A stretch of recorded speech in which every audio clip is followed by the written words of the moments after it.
It's the Locked On Podcast Network, your team every day. These are the final seconds. The lead in the fourth. Can they hold on to it? That do or die time. And everything rides on one shot. But it isn't going to be that easy. And it's a one-point game. This is down to the wire. They're going to try the three-pointer tonight. One shot to take you to the top. One winner. This is clutch basketball. That's the NBA playoffs. That's game.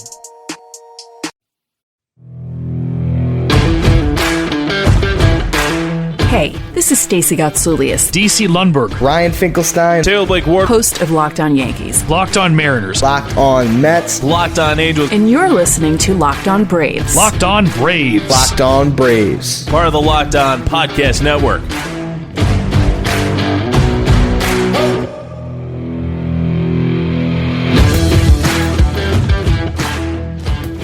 Welcome, everybody, to another episode of Locked On Braves, part of the Locked On Podcast Network, found where all of your favorite podcasts are located, be that Spotify, Stitcher, Amazon Music, iTunes, Pandora, I don't know, wherever you like to listen to podcasts, there's a good chance you're going to find the Locked On Podcast Network. All of your favorite hosts are covering all of your favorite teams across all of your favorite sports. The Locked On Podcast Network is here to help you be the fan you want to be without having to spend the time doing it. Maybe you want to be the one that rules the water cooler talk at work. Just listen to the Locked On Podcast Network every single day, and you will know everything you need to know to impress everybody at your job or be kept up to date on everything you need to know to fan the way you want to. The Locked On Podcast Network, your teams every single day. Okay, so for the Braves last night, bad loss for them in my opinion. This has been kind of the most important series, at least of this season for the Atlanta Braves. You really needed that win, and you had that win in hand last night. Braves lose 4-3 after being ahead 3-0 late into the game. That's not uncommon this season. That's their 8th loss after holding a lead through 6 innings. Last season, to put that in perspective, last season they were 27-0 in that same situation. Just kind of lets you know that the kind of late inning magic that we're used to seeing from the last 2 to 3 years from this Braves team simply isn't there this year. And there's a lot of reasons for that. Number one on the list being that the bullpen, which had been a strength of this unit last year and for the second half of 2019, really, has not been good at all. Has been really, really bad and really inconsistent. It seems that there's one reliever every single night that goes out there and blows a game. I don't want to blame the relievers last night. Relievers allowed a run last night. Charlie Morton gave up 3, and Charlie pitched fantastic. So when we're talking about Charlie's start yesterday, you kind of have to view it through 2 different lenses. So for 6 innings, Charlie Morton was more of what he's been really ever since they outlawed the sticky stuff. He was absolutely incredible, was really throwing 2 pitches, fastball, curveball. We've seen it from him. That's basically what he's been since they've kind of taken away the substances. He went 6 innings, had 7 strikeouts, only 1 walk. That's been one of the key things in this little turnaround for him. 3 runs, and those didn't come until the 7th inning. He only gave up 5 hits, 2 of those also in the 7th inning. So going into the 7th, he had a 3-hitter going, or a 2-hitter going, I'm sorry. He had a 2-hitter going, gave up 3 hits in that 7th inning, and that's when all the damage was done against him. Now, I don't want to blame him too much. That is a case of shocker of all shockers. A guy waits too long to pull out. Haha, don't delete me, please. But it is a little bit more of the same as the Braves struggle against a pitcher that they really should not have been struggling against in Tyler McGill, who has not been good this season in AAA or in the majors. In the majors, he's holding a 4.82 ERA. But he's dominated the Braves twice. Now, the Braves did get 3 runs across on him in 5 innings, which thanks to that Ozzie Albies home run. But aside from that, he gave up 5 hits of his own. Had 2 walks, but he struck out 8. And this is a guy that's really not a super strikeout type of guy. This is just another in that long line of patented Braves tend to struggle against pitchers they really shouldn't struggle against. And that's just kind of more of the same. The Mets bullpen, got to give them credit. They only allowed 1 hit throughout their 4 innings of work. Mets bullpen came to play, and they did a very good job. Seth Lugo, Edwin Diaz, both very good. Drew Smith got into some trouble with 2 walks, but the Braves couldn't make him pay. And that's kind of the story of it. This offense over the past month or so has been really, really bad. About 70 WRC plus. Been one of the worst offenses in baseball. Now, Guillermo Heredia we should give Guillermo Heredia some credit, because I keep waiting for him to turn back into Guillermo Heredia, and it kind of has. He hasn't been nearly the same as he was to start out the season. That's because it was physically impossible for him to continue doing what he was doing before he got hurt the first time. But he's still sitting here on June 30th, and we're sitting with a line of 278, 370, 472 with an 842 OPS. He's been very, very good this year, and the Braves have needed it because Pache has really not been doing very well in AAA. Drew Waters hasn't either. Braves have had a ton of injuries in the outfield. Obviously, the Marcell Ozuna situation, but just not a lot coming from the center field position for the Braves. I know Ozuna was left field, but it's just kind of a mark that you've had four people getting significant others. Four people that are not really playing in the outfield anymore. Abraham Almonte, after a hot start, has quickly, I think he's 0 for his last, I want to say 0 for his last 28, maybe. I want to say something like that. His line is a Yasmani Grandal, 194, 372, 333 with the 706 OPS. Takes a lot of walks, and I don't mind having him on the team, but he's certainly not a good hitter in the classical sense of actually using his baseball bat to get hits. Dansby Swanson riding the struggle bus. He's down to 232, 288, 435 with a 724 OPS. And really that slugging is the only thing saving him from being completely abysmal. And this is at home, so I'm hoping those numbers will change for the next two nights. Riley has cooled off a lot. He did have a walk and a hit last night, so he's up to 274, 354, 466 with the 820 OPS. Still Ronald Acuna, the only person with an OPS over 900. He's his normal Ronald Acuna self, went 1 for 4 with a walk on the day, sitting at 281, 389, 597 with that 986 OPS. AJ Minter gives up. AJ Minter gets saddled with the loss yesterday, comes in after Charlie. And for Charlie, through 96 pitches, 65 of them strikes, he really cruised through 5 and even kind of cruised through 6. He got into a little bit of trouble, but nothing substantial. So I don't really blame Snit for not taking him out, other than that would have been the third straight time he'd gone over 100 pitches if he finished that inning. I kind of maybe blame Snit more for not having somebody warming up to start that 7th inning. You should have had somebody warming up in the second that Charlie put the first 2 runners on. Probably should have pulled him at that point. That was probably the sign that Charlie was done, especially seeing as he'd been pitching very well, but in that 7th inning he started kind of missing spots a little bit and kind of spinning it. And the 3-run homer to James McCann, of course, gave it up on a cutter, of course, through the worst of his quote unquote 3 pitches, and it got hit out of the yard to end the game.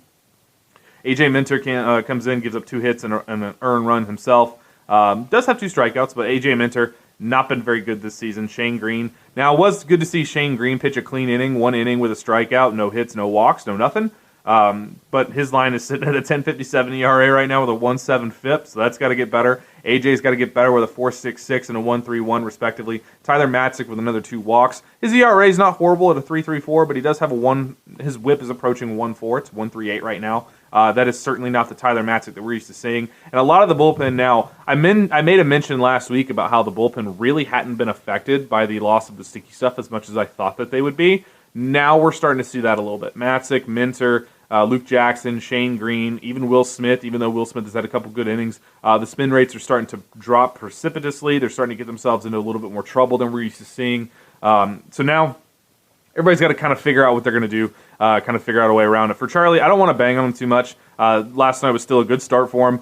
7th inning notwithstanding, that's just kind of, the last 2 had been so good that you felt that, he can cruise to 110 pitches and be fine. If he's pitching well, I don't want to take him out. So I don't blame Snicker a ton for that. The offense has to start turning it around, though. We've said this at numerous times that this team, they have pieces and they can carry, like one part of this team can kind of carry the other one, but the offense is kind of the one constant. The pitching and the relievers especially are not good enough on this team this year for the offense to go into prolonged slumps and for the Braves to win games. And this is very important. We keep saying that the Braves, they keep failing to kind of come around, but they never get so far out of it that they're buried. But right now, they've got to pick it up because you had a chance to be closing in on 500 or even finish 500 after the series. Instead, now you have a chance to kind of pull right there. But the Nationals are playing very, very good baseball. They've got themselves up over 500. So while the Phillies have kind of fallen off, they're still ahead of the Braves by a game, I believe. The Nationals have kind of taken advantage of that. The Mets have taken advantage of that. And you got to stop burying yourself. At some point, you have to start cutting this lead. And we keep talking about as the trade deadline moves forward. Maybe if I have time today, I'll talk about some stuff that maybe just throw out a few little offers there that I've been playing around with on the MLB trade machine. But you got to figure out some offense. You got to figure out a way to be consistent. You got to figure out a way to win some of these games, especially games in your division. You do not have the leeway. You do not have the leash to keep digging yourself into a bigger hole. The Mets are a very good team, and they're going to get some good pitching back at some point. They're going to start getting healthier. When that happens, their offense is probably going to start clicking. Francisco Lindor is not going to be this bad all year long. Michael Conforto, now that he's back, he's going to start to dial in. And that's a Mets team that they can go on a run themselves. So you need to head them off at the pass. Tonight's a big, big game. It's going to be Max Fried going tonight for the Braves. Need to see Max have a really good outing. Now, traditionally, he does pretty good against the Mets. So hopefully he can kind of continue that going tonight. And then you're facing David Peterson. So he's probably only going to go through the order twice. Be good to get to him pretty early. He's sitting, his ERA is almost at a 5. Max is at a 4.21 still, but I've mentioned before, since he's come back from the injured list, he's done very, very good. This will be his return from that blister. We'll see kind of how he goes tonight. We'll see if he's got that curveball. It's another thing that I like to watch with Max is to see how he's feeling with that curveball. If he's got his curveball, if he's spotting up his fastball and he's got his curve, then you feel good about him going at least 5, at least 6, maybe even. If he's got the curve, the slider, the fastball, all 3 working at once, then it can be a very, very good start for him. And it'll kind of need to be. Max needs to kind of saddle up and kind of ride as I'm the young stud on the staff. Time for him to kind of put that up. So we'll see what happens. Feeling pretty good about it. We're going to go ahead and take our first break. When we come back, we'll take a look at Ozzie Albies and really kind of discuss just how good Ozzie's been and how quietly good he's been, how he does not get nearly enough respect around the league. So don't go anywhere. If you're an Ozzie fan, you're going to like the next segment. We'll be back after this, right here on Locked On Braves. This episode of Locked On Braves is brought to you by Green Room. Green Room is the new locker room rebranding. Green Room is the first social audio platform made for sports fans. The app is free to download on iOS and Android. And once you're in, you can talk with me, other fans, athletes, and insiders in real time about your favorite team or sport. I host on Thursdays, 9 p.m. if I can, if I'm not working. And you can join in on the conversations. Matter of fact, I highly encourage you to do so. It's the perfect place to start or join conversations about whatever league you want. You'll find fans just like you on Green Room for watch parties, debates, post-game breakdowns, and of course, reacting to big news or rumors. You're going to have a chance to chat with me, any other hosts that you want, and might even have a chance to be featured on the show for Locked On Braves if I ever do one of those Green Rooms as a show, which eventually I probably will because I'm always looking for content. Be sure to join me this week, tomorrow at 9 p.m., and I'll be hosting a room. I promise I'll do a room this week. So go download the free Green Room app now, currently available on all iOS and Android devices. Be sure to create a profile, link your Twitter, and join NFL, MLB, NHL, whatever group you want for the latest league updates. Again, follow me at DylanXShort to be notified when my room goes live. I know you won't want to miss it. I'm planning to be live again tomorrow, Thursday at 9 p.m. Can't wait to hear everybody on there. Everybody's thoughts on the Braves.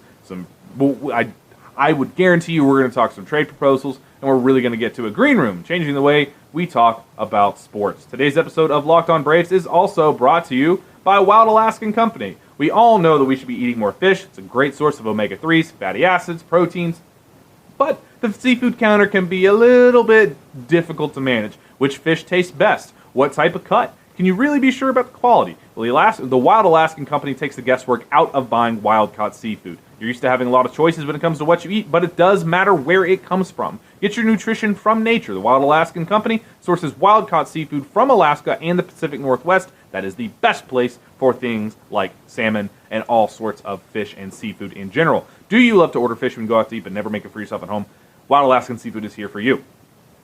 They deliver high-quality, sustainably sourced, wild-caught seafood right to your door. Choose from salmon, whitefish, or a combination of both, and every month there are different specials to explore. Each shipment contains premium, wild-caught, individually wrapped portions of delicious seafood that's ready to prepare and easy to cook. Wild Alaskan Company seafood is how nature intended it to be, always wild, never farmed or modified, and contains no antibiotics. It is just the natural fish. You can adjust, pause, or cancel your membership at any time, and they offer 100% satisfaction guaranteed or your money back. Get your nutrition from nature with Wild Alaskan Company, and right now, you can get $15 off your first box of premium seafood when you visit wildalaskancompany.com/MLB. That's wildalaskancompany.com/MLB for $15 off your first box. wildalaskancompany.com/MLB. Make sure to use the URL and let them know that we sent you.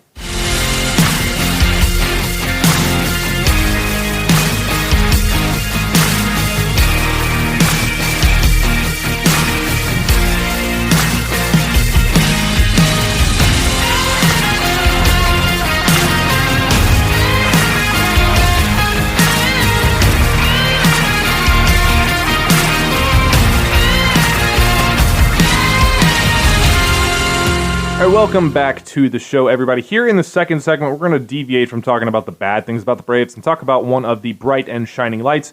And it's not something that anybody's going to be surprised to hear, but Ozzie Albies has quickly gone from struggling at the beginning of the season to performing very, very well at a time when the Braves needed it most, with him batting cleanup now that Marcell Ozuna is not playing baseball. And I highly doubt, unless something absolutely insane happens with his case and completely turns public opinion around, I highly doubt you'll see Marcell Ozuna playing, not just for the Braves, but playing professional baseball in Major League Baseball ever again. You might end up seeing him in one of these other leagues outside of the country, but I highly doubt you're going to see him playing for the Braves again. But that's good news for Ozzie and Ozzie fans. Ozzie is one of these guys that, for some reason, he continually gets undervalued across the league, especially in terms of second baseman. I don't really understand why. If you just stack him up against every other second baseman in the league, it's hard to find another second baseman you would take over him. Maybe you would have said Jose Altuve for a few years. I wouldn't have. But this is Ozzie's career numbers. So in 2017, his rookie year, where he only had 57 games, put up nearly 2 WAR, 1.8. 2018, his first full season, 3.8. 2019, 4.6. Last year, 2020, he was injured for a lot of it, only played in 29 games, posted 0.6. Obviously his worst year. So far this season to date, he's already posted 2.3 WAR. He is on pace to have another very, very good season, up over 4 WAR, similar to his 2019. And Ozzie's one of these guys that you've seen such a drastic shift in him from the way his style in the minors to his style in the majors that it kind of exemplifies what it shows what I look for in a player. What I look for when you're projecting young guys, especially young international type of players to go through when they come over here. Almost invariably, when these guys sign at 16 years old, if they're high-end prospects like Ozzie was when he got signed, or like pick a guy, I don't know, Luis Robert, for if you're not wanting to say the cool form of his name. They usually come over and it sounds something like tons of athletic potential, barrels the ball very well, shows lots of athletic traits, is very quick, and then they tend to struggle when you're projecting somebody that young. The power projection, unless it's just somebody that you look at and say, all right, he's a first baseman or a third baseman. If it's a middle infielder, middle outfielder, like if it's anywhere up the middle on the field, the power projections are a lot harder to gauge because you're talking about a 16-year-old versus other 16-year-olds at the time, or 17 or 18 or whatever, other young teenagers essentially, and you're talking about projecting grown man strength when in reality some kids, and they are still kids at that point, really just peak faster than others. So it's really hard to project power. So when Ozzie was coming up, it was, he's not going to hit for a lot of power, but he's got a really good hit tool. As a matter of fact, Fangraphs still has him as a 30 game power, which is just laughable. With a potential 70 hit tool, the potential 30 game power. This is not correct for Ozzie. Neither is the 40 on the raw power for him. Ozzie's a guy, I don't know that he's ever going to pop off for 30. He's got the power to do so. But 2018, 2019, popped for 24 apiece. He's a little bit streaky with the power, especially as he shows a lot more of that power when he's batting right-handed. Obviously, there's not as many lefties in the game as there are righties, so he doesn't get quite that opportunity. But he's never had a season under 100 WRC+.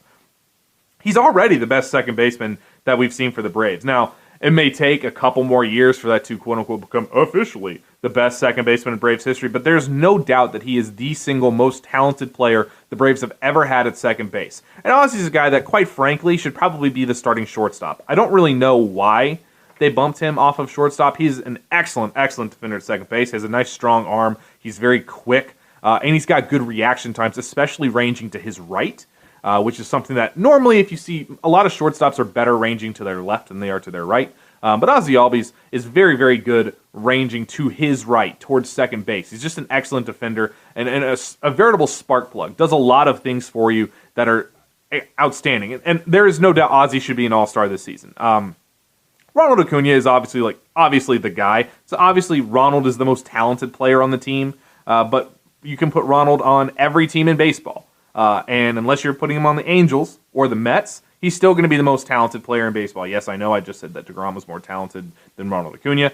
Not over the long haul, so don't freak out on me yet. But in terms of 2021, yeah, DeGrom is doing the magic season, so is Shohei Ohtani.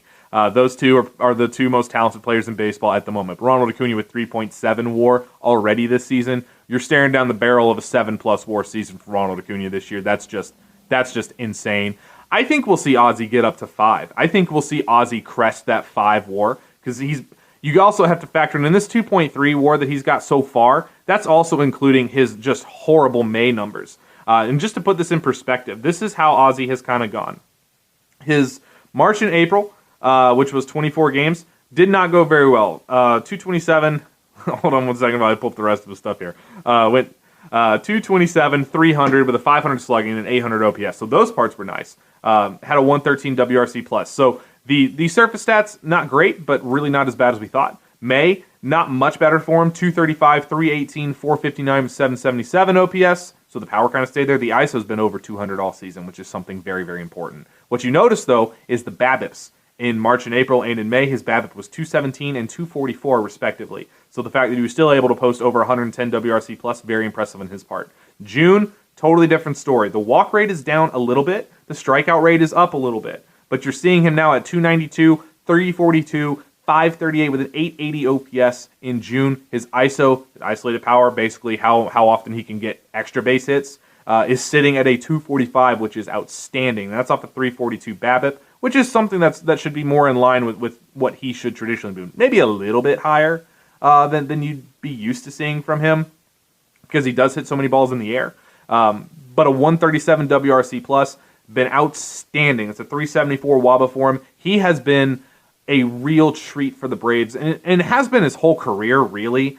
But this season has been maybe hidden in some of the breakouts from like Ronald Acuna. It's not really a breakout for Ronald, but Ronald doing crazy things. Ozzy kind of tends to get lost in the shuffle. He kind of gets looked at as the Robin to Ronald Acuna's Batman, and I just think that's a disservice. If anything, he's more like Nightwing. He's not Batman, but he's not a sidekick either. Ozzy, if you put Ozzy on any number of teams in baseball, he's going to be a number 1 player on that team or a number 2 at worst. He is an excellent player.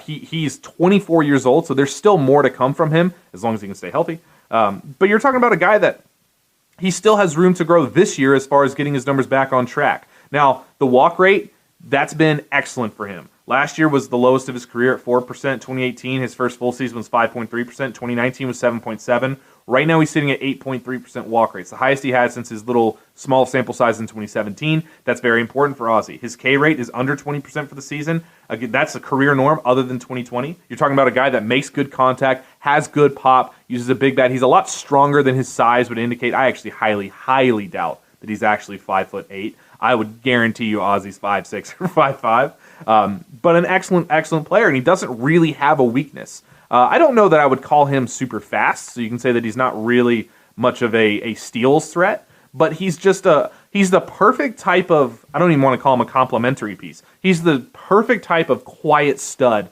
that the Braves need to have, or any World Series type of team needs to have in order to be an excellent team. All of these major teams, the Dodgers have them all over the place. So you have Cody Bellinger, but a guy like Justin Turner, I would kind of call the quiet stud there, or like Mookie and Bellinger are the two main guys, but you've got other pieces around there that are really, really good players in Major League Baseball. That's why I always kind of go to Justin Turner on that play. Or if you go to the Phillies, you've got Bryce Harper. And JT Realmuto would be kind of the 2 to Harper's 1. You go to the Nationals, and you've got Scherzer and you've got Soto. All of these teams, you have that secondary stud to the first stud. So like the Mets, you have Jacob deGrom, and then you've got your other pieces. Your Taijuan Walkers this year would kind of fit that mold. There's just a lot of guys, a lot of teams around the league that would kill to have an Ozzy Albies, and you're basically paying him nothing. As far as the contract that he's on, Ozzy might be the most valuable contract in baseball. I think you're going to see from Ozzy Albies, 7-year, $35 million deal. It's $5 million a year for a guy that I really do think is going to post a 5-WAR season this year. Ozzy and Ronald together, in my opinion, now obviously Trout and Ohtani, that's the number 1 duo in baseball. Acuna and Albies are right behind them.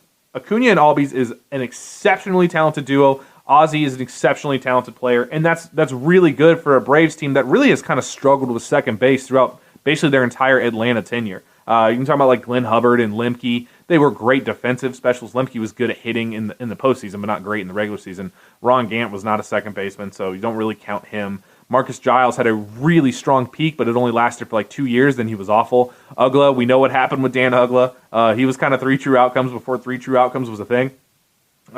They've kind of struggled from like the Jeff Treadway years. Just not great second baseman Keith Lockhart, Keith Lockhart might be the one person that I hated seeing in a Braves uniform more than Walt Weiss. But for Ozzie, I think he deserves to be the starting second baseman for the All-Star team. Now, last year, you had like Ketel Marte, who's still technically, I guess, counted as second baseman, even though he's mostly played center field in his time with the Diamondbacks.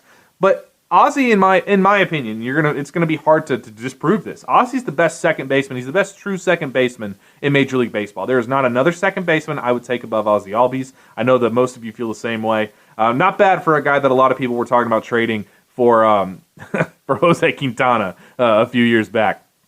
So great news for Ozzie. Great season for Ozzie. Don't be fooled by the surface stats of 253, 321, 500, which is still nice. Don't be fooled by that 253 average. That's going to be coming up.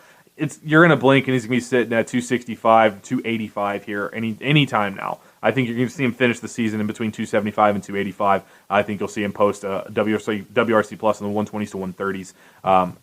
Now, it's a fair bet he's going to get to 24 homers. He's got 13 already, so he's on pace to have a career high in homers. We'll see kind of how that goes. He might level off around 24th. That seems to kind of be his mark there. But he might get to 2020 for the first time in his career. Ozzie Albies, exceptional player, exceptional person, and an exceptional season that really isn't getting talked up enough. If you see anybody put Gavin Lux ahead of Ozzie Albies, they deserve a smack.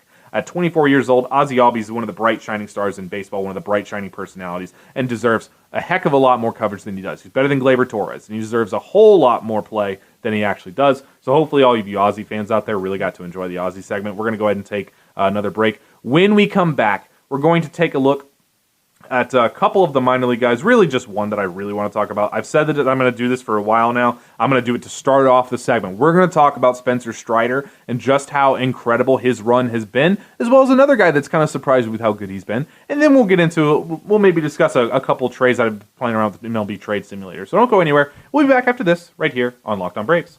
Today's episode of Locked On Braves is brought to you by Built Bar. Built Bar is the best protein bar company on planet Earth, and I'm not lying to you. If you don't believe me, just try it out yourself. You will be hooked. They are amazing. They have excellent flavors. They've got a texture that is all their own that makes all the difference when you're talking about a protein bar. They are the guys. Go to BuiltBar.com. You can build your own box, so you can try a bunch of different flavors. You can find which one is perfect for you, and you can eat them whenever because they only have about 4 net grams of carbs.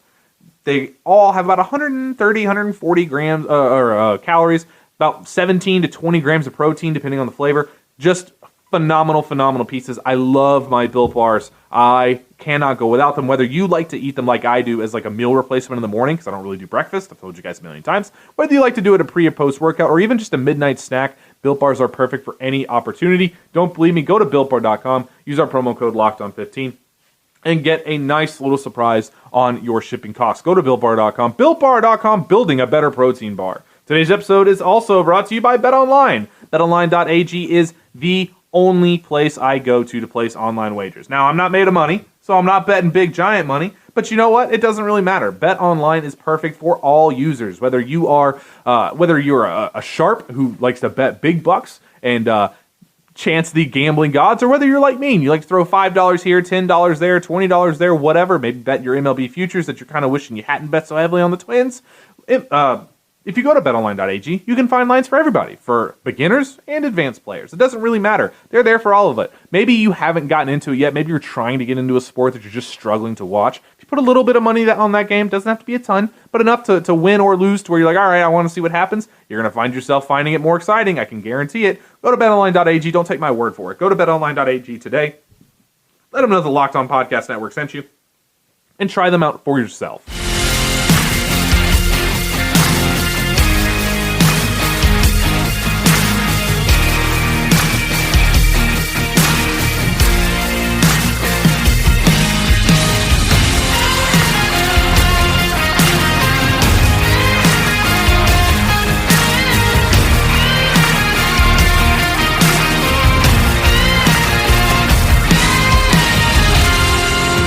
right, welcome back to our final segment here on today's episode of Locked On Braves, and I am not going to put it off any farther. Let's talk about Spencer Strider, guys.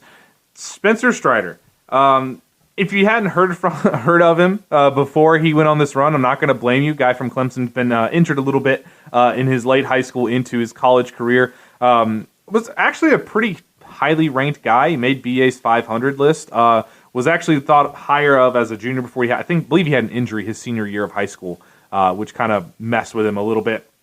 Went into Clemson, started throwing more two seams because he believed he needed more movement. And actually, if you go to Fangraphs, people's Fangraphs page, there's a piece he wrote there talking about, or he did an interview with one of the Fangraphs guys talking about his arsenal. It is awesome stuff to read. And he has been such a dominant force so far this season. Spencer Strider, you're going to look out, and Spencer Strider is going to be top 10. He might end up being, within this next year, he might end up being the top pitching prospect in the system.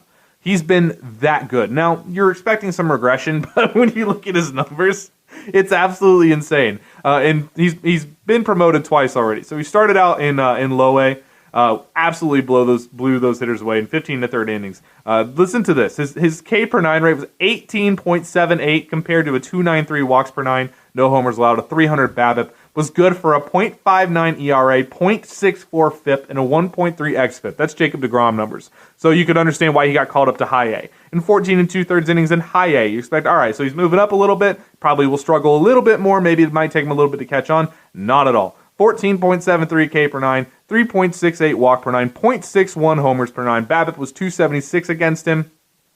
Actually upped his ground ball rate. 2.45 ERA, 2.92 FIP, 3.33 xFIP. So still excellent. Got promoted again to AA. Had his first start last week, 4 2/3 innings. So far, 15.43 Ks per 9, 3.86 K per 9. Going to let you do the numbers on that yourself. With a 3.75 BABIP against him, 3.86 ERA, 1.32 FIP, and a 3.02 xFIP. Spencer Strider is the epitome of kind of this new age style of pitcher. He's not big. He's listed at 6 foot 195. That's probably fairly close. He might be over 200. I don't know.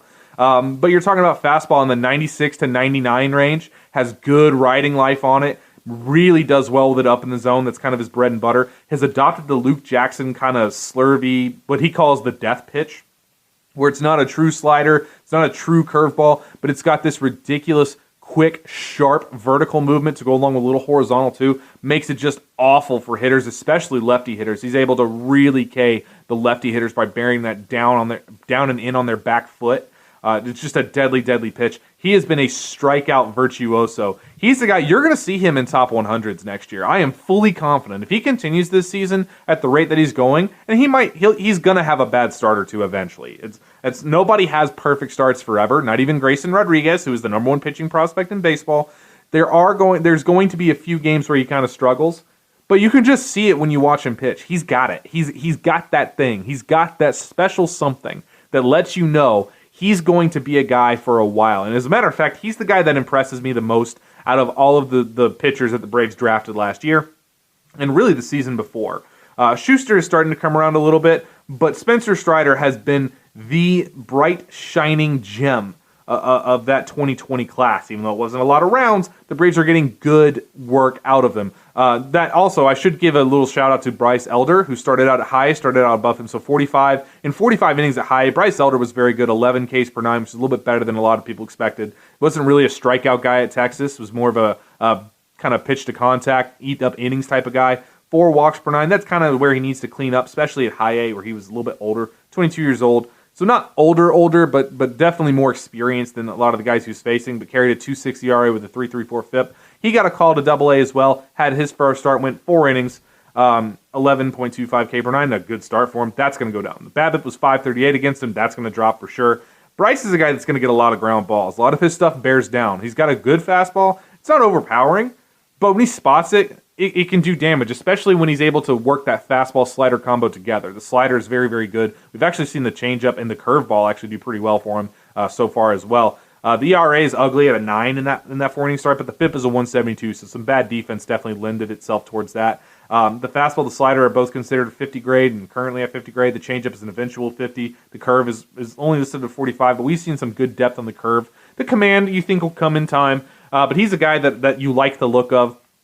Certainly a guy that kind of screams starter. He's not a guy that I look at and kind of assume that he's going to be to the bullpen. Why do I talk about these two guys? Because it does, when we start talking about trades, the emergence of Spencer Strider in particular kind of takes away a lot of the brunt of, oh man, there's a lot of pitchers that you can't trade away. No, you're not going to trade away Ian Anderson or Max Fried or anybody like that. But having a guy like Strider, who you know is really going to rocket up boards. Even Freddie Tarnock had a really good coming off the IL list last night. That's that type of setup with Spencer Strider. If he's able to continue this, that's a guy like Michael Harris, a guy that you weren't necessarily expecting to become this quickly what we've seen him become. And it kind of can make some other guys, I don't want to say expendable, but it does make it to where you can deal them to get a better piece in return and not have such a glaring hole. And for the Braves, you don't want to lose too much because the top of the system right now is not particularly star-studded, aside from the big three of Drew Waters and Michael Harris, who's not really top of or not at the top of the system yet, but who everybody understands is one of the key pieces. Christian Pache, Shea Langoliers, those are kind of the top guys at the moment. Aside from them, there's not really any other ones. Maybe Hasil De La Cruz. I think when Hasil De La Cruz switches to the bullpen full time, I think he's going to be electric. Same for Tuki Toussaint. But right now, not a lot of those. So I bring that up to say because this kind of lends you the ability to get a little bit creative and get some bigger pieces back at the deadline. And this is one of those things, I don't want the Braves to wait to the deadline. I want the Braves to target some good players on some bad teams who aren't necessarily going to be as beholden to waiting until the deadline to actually make a move. The one I'm going to talk about first is the one that I would like to probably see. This is the one that I think would help the most for now and in the future. That would be with the Pirates and going after Brian Reynolds and Richard Rodriguez. Either one of those players on their own would be amazing additions to this team. Both of them together at the same time would be just about the perfect additions that you could do. Brian Reynolds is an absolute stud. Had a really down year last year. Had a lot of people questioning if his rookie year was more of kind of an aberration rather than kind of what he was. People looking at some higher BABIP and be like, oh, that's not really him. Struggled pretty mightily in 2020. But he wasn't the only one that did so. He ended up hitting 189, 275, 357 in 2020. It was a 0 WAR. But he had a 3.1 his rookie year. He's already at a 3.0 this season. He's sitting there with 13 homers, same as Ozzy, 43 ribbies, 3 stolen bases, 20% K rate, 11.5% walk rate. ISO's up over 200 for the first time in his major league career. He's running off a 365 BABIP. Seems high, lower than his 2019 number. Hitting 311, 397, 527 as a whole with a 397 WABA and a 376 xWABA. So not a ton of difference there. 155 WRC plus, switch hitter, plays a true center field. I wouldn't say that he's an amazing center fielder, but he would still be able to play center, so Ronald could stay in right field, which is very important to the Braves. He's a guy that's pretty good at everything. The arm is probably his weakest tool, but he's pretty good everywhere, makes good consistent contact. You can slot him. Honestly, I'd probably slot him too and then drop Freddie another spot in the order, or you could lead him off and have Ronald right behind him. There's a few different ways you could go about it, but Reynolds would be the harder one to get, obviously. Richard Rodriguez has been very good this year, as we well know. Kind of an aberration, too, because he really just throws the fastball. And he like I've talked about, pitchers kind of figuring out it's better. If you're going to get beat on your best pitch. Don't get beat on your worst pitch. And what we've seen from Richard Rodriguez this year in 30 innings, which was more than his 2020, but the strikeout rate is not super high, about 8 Ks per 9, but he's not walking anybody. Less than 1 walk per 9 innings. That's the key to his game. That's why he's got a 1.78 ERA and a 2.09 FIP. I mean, he's been outstanding. 1.2 F4 for him. He's not a blow-you-away guy. Doesn't have 100 in the tank, but he spots his fastball very well, particularly in the top of the zone. He's a guy that doesn't walk guys. He's a guy that would be a main feature cog here. If you're going to do a deal like that, just using MLB Trade Simulator, which not an exact science, I'm going to say that right now, so don't get carried away on this. Obviously, I think that I think the two of those together would cost a fair bit, but just going by Trade Simulator, at least a rough outline of the type of deal you'd be looking at. And again, it could be more than this. It could be a little bit less. Who really knows? But just a rough general outline to make the numbers match. Reynolds and Rodriguez on Simulator have a total value of 68.4. So you got to get fairly close to that on there for it to be a quote-unquote straight accepted. So for this, it takes Braden Shoemake, Jared Schuster, Drew Waters, and Bryce Wilson. Obviously, Drew Waters is the key piece being lost in that deal. So it kind of depends on how Pittsburgh would view Drew Waters. Pittsburgh, though, they're not going to compete anytime soon.